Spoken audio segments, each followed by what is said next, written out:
Okay, so basically one day I was out detecting, I was about halfway into a hunt, and I put my metal detector on the floor, and then I found, I think it was a button, picked my metal detector back up, and as I lifted it off the ground, it looked like this. Not a pretty sight, just hanging there. And I was like, what in the world? And basically, these two pillars, which were supposed to hold the control unit, are snapped clean off. So you got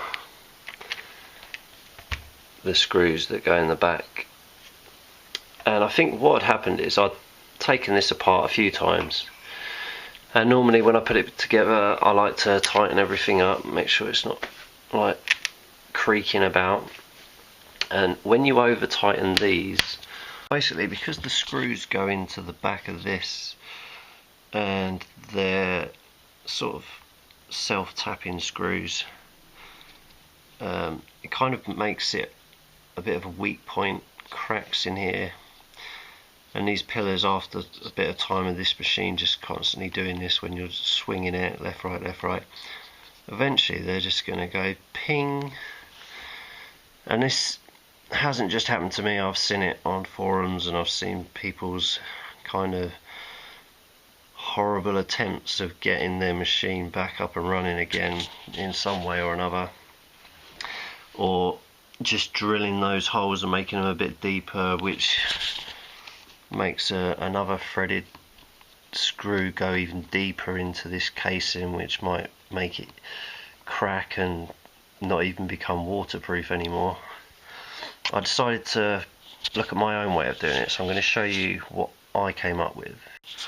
Okay, so on the back of the detector, I've already mounted this on, but I'm going to show you what I had to do. So on the back of the case there is this speaker cover. It's a waterproof speaker. It doesn't matter whether this case is on or off, water's going in there if you're going to use it in the water. So by drilling holes in this, it's not going to make your machine less waterproof. So what I decided to do was I mounted this bracket, which I'm going to show you exactly what it is and tell you where to get one from. I mounted that. I basically drilled two small holes in the back, running down the middle like that. Put some washers and some nuts on the other side, and that's how that's held together.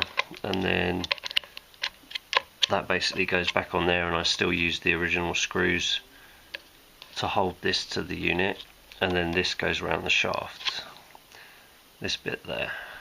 So basically this little object here was for a reflector for the back of a bike, like a kid's bike, BMX, mountain bike, whatever. And where these holes are, you'd normally have a red reflector, about similar shape, size, that sticks on the back, you know, hanging off the back wheel.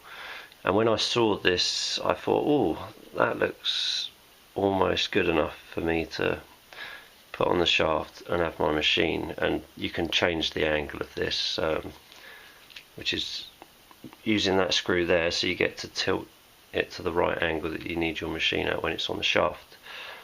So yeah, all you need to do, like I said, drill two holes, get two small screws with nuts and washers, and get this back plate for the speaker attached to one of these. Now I also had to get a bit of rubber, which is this bit of rubber here, and I basically just pinched this off a I think it's like a window wiper thing. It's just a bit of rubber. I mean, you could use any bit of rubber as long as it's a little bit thicker, because the inside diameter of this is a little bit too big, and also it's going to slip about, whereas when you've got the rubber bit inside it, it's a nice fit around the shaft. Right, so I'm going to put this on the shaft and show you what it looks like. Okay, so this is what it looks like when it's on the shaft.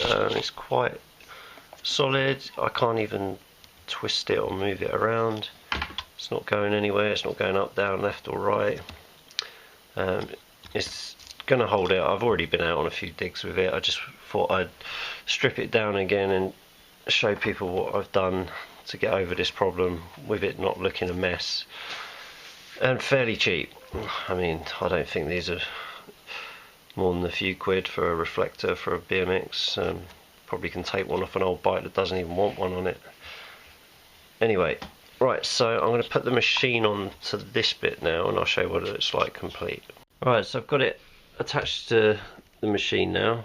It stands off a little bit more, but it actually benefits for you to be able to see the screen a lot easier, because you can actually read it while you're swinging.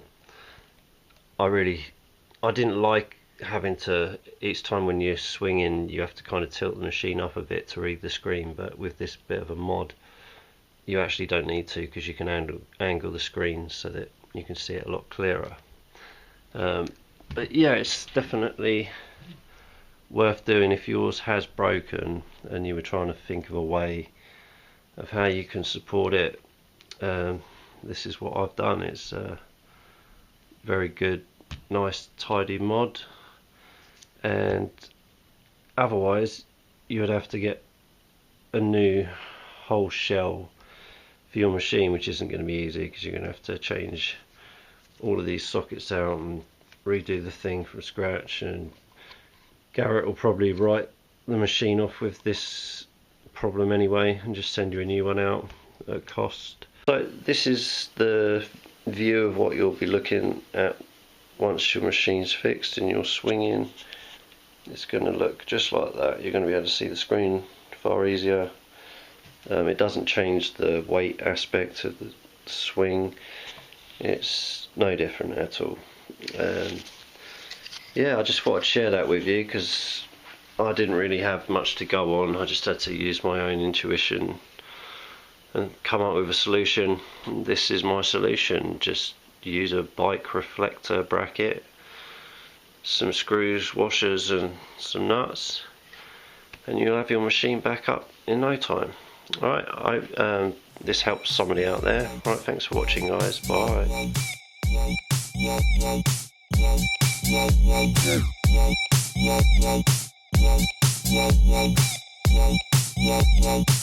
I dig the high tone.